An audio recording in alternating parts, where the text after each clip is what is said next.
Welcome back to another chapter. इस chapter में हम देखते हैं डेन सेंटोंग जो कि कमांडर से बोलता है, आप हमारे ब्लेजर सिटी से किसी भी इन्वेस्टिगेशन टीम को इस मिशन क्यों नहीं असाइन किए हैं? क्या हम लोग इस लायक भी नहीं हैं? आगे वो कहता है, जिन्हें आप भेज रहे हैं वो तो नंबर में ज्यादा है, लेकिन वो लोग इस मिशन के लिए सूटेबल नहीं है क्योंकि उनके पास प्रीवियस वॉर एक्सपीरियंस नहीं है और तो और ऊपर से ये लोग को आपस में नहीं बनता है, जो कि इस मिशन को और भी ज्यादा मुश्किल में डाल सकता है। इन लोगों के पास में कोई तालमेल नहीं है एक दूसरे के साथ। सूचंग पूछता है, क्या तुम्हें कोरोशन मून के बारे में कुछ पता है? डेन सेंटोंग कहता है, नहीं, मुझे इस ग्रुप के बारे में कुछ नहीं पता है, ना ही इनके बारे में कोई इंफॉर्मेशन गैदर हो पा रही है। आगे सिंजुगन कहता है, आज के टाइम पे नियॉन ऑर्गेनाइजेशन दो ग्रुप में डिवाइड हो गया है, जिसमें एक कैंटो और दूसरा कॉन्शी रीजियन को कंट्रोल करता है। कोरोशन मून जो कि कैंटो रीजन में पड़ता है, वो लोग भी इन्हें रोक नहीं पाए।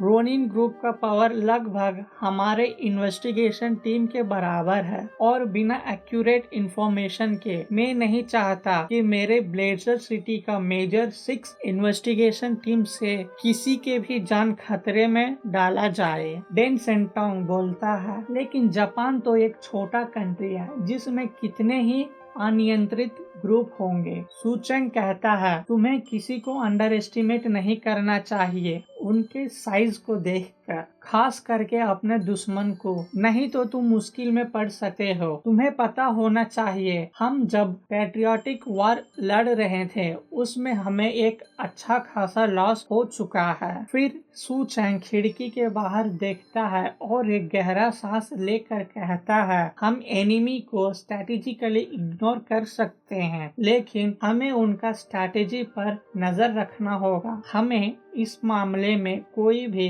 लापरवाही नहीं करना चाहिए। डेन सेंटोंग रिप्लाई देता है और कहता है, तो आपको कहना है पहले दूसरे सिटी से आए हुए म्यूटेंट को लिनहाई सिटी में जाना चाहिए और रोनिन ग्रुप के बारे में और भी इंफॉर्मेशन गैदर करना चाहिए। सूचंग कहता है, हाँ यही बात है। अगर हमारे साइड से भेजे गए म्यूटेंट रोनिन ग्रुप को सक्सेसफुली एलिमिनेट कर देते हैं तो कोई दिक्कत नहीं, अगर वे हार गए उनसे तो भी कोई दिक्कत नहीं है। कम से कम हमें वे लोग कुछ तो इन्फॉर्मेशन देंगे उस रोनिन ग्रुप के बारे में, जो कि हमारे लिए फायदेमंद होगा जब हमारे इंटेलिजेंट टीम उन पर अटैक करने के लिए जाएंगे। डेन सेंटोंग कहता है, लेकिन इन लोगों के पास जितने भी पावर है, इन पावर से इनका काम नहीं होगा, ये और भी मुश्किल में पड़ जाएंगे। आगे वो कहता है, क्या ज़ैंगी और उसके टीम भी इस मिशन में ज्वाइन किए हैं? सूचंग एक छोटा सा स्माइल अपने चेहरे पे लाता है और कहता है, वो लड़का इस मिशन में ज्वाइन नहीं किया है, वो बहुत ही ज्यादा चालाक है। इस पे डिंग बोलता है, आप ऐसा कह सकते हैं कि वो स्मार्ट है, वो पहले ही जान चुका था कि ये मिशन इतना भी आसान नहीं होगा।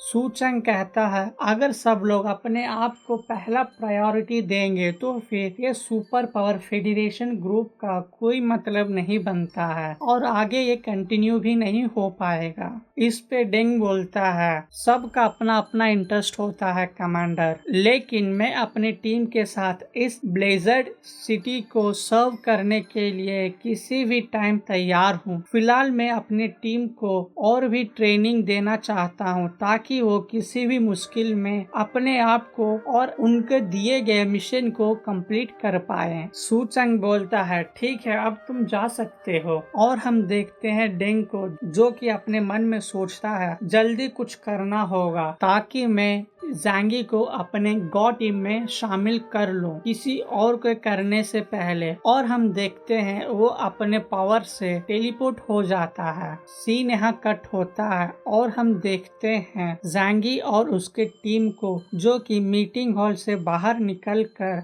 ब्लेजर सिटी घूमने के लिए जा रहे थे, तभी ज़ैंगी शिया होंगलिंग की ओर देखता है और कहता है, अगर तुम इस मिशन के लिए साइन करना चाहती हो तो तुम कर सकती हो, मैं तुम्हें नहीं रोकूंगा। इतने में उनके सामने कोई खड़ा होकर कहता है, थाने सिटी तो लिन्हाई सिटी के पास में है और अभी रोनिन ग्रुप इस इलाके पे कब्जा कर चुके हैं और तुम लोग लड़ने की जगह भाग रहे हो। ये सब कहने वाले दूसरे सिटी का म्यूटेंट होते हैं जिसमें सन जैंगमिंग भी होता है और उसे देखकर सेंजुगन को गुस्सा आ जाता है। तभी शिया होंगलिंग उसे रोकती है और कहती है, तुम अपने गुस्से पे काबू करो, उनके पास ज्यादा लोग हैं और हम कम हैं, यह तुम्हें दिख नहीं रहा? अगर अभी हम फाइट करेंगे तो क्या तुम्हें लगता है हम जीत जाएंगे इनसे? शिया होंगलिंग ज़ैंगी से पूछती है, क्या तुम फाइट करना चाहोगे?